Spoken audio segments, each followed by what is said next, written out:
अस्सलाम वालेकुम नाज़रीन, मैं हूँ आयशा हमीद और आप देख रहे हैं देसी उर्दू टीवी। शोबिज़ अपडेट के साथ मैं हूँ आयशा हमीद। नज़र डालते हैं हेडलाइंस की जानिब। मारूफ भारतीय पंजाबी गुलकार और अदाकार गुरु रंधावा अपनी पहली फिल्म की शूटिंग के दौरान जख्मी हो गए। ये थी हेडलाइंस, बढ़ते हैं तफसीलात की तरफ। मारूफ भारतीय पंजाबी गुलकार और अदाकार गुरु रंधावा अपनी आने वाली फिल्म शांकी सरदार के एक सीन की शूटिंग के दौरान जख्मी हो गए और बाद अज़ा उन्हें अस्पताल में दाखिल कराया गया। भारतीय मीडिया रिपोर्ट्स के मुताबिक गुलकार से अदाकार बनने एक्शन सीक्वेंस कर रहे थे जब हादसा पेश आया।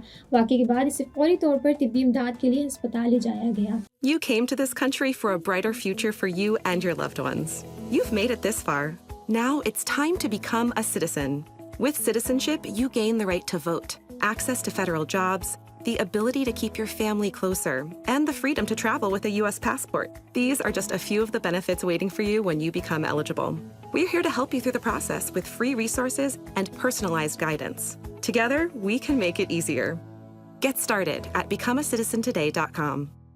गुरु रंधावा ने बाद में अपने इंस्टाग्राम अकाउंट पर अस्पताल से एक तस्वीर शेयर करते हुए बताया कि ये उनका पहला स्टंट था और वो पहली बार सेट पर जख्मी हुए थे। ताहम उन्होंने अपने मद्दाहों को यकीन दिलाया कि चोट ने उनकी रूह को पस्त नहीं किया। ये तस्वीर मेरे लिए शंकी सरदार का यादगार हिस्सा रहेगी। एक्शन सीक्वेंस करना नाकाबिले यकीन हद तक चैलेंजिंग है, लेकिन मैं अपने मद्दाहों के लिए सख्त मेहनत जारी रखूंगा, उन्होंने लिखा।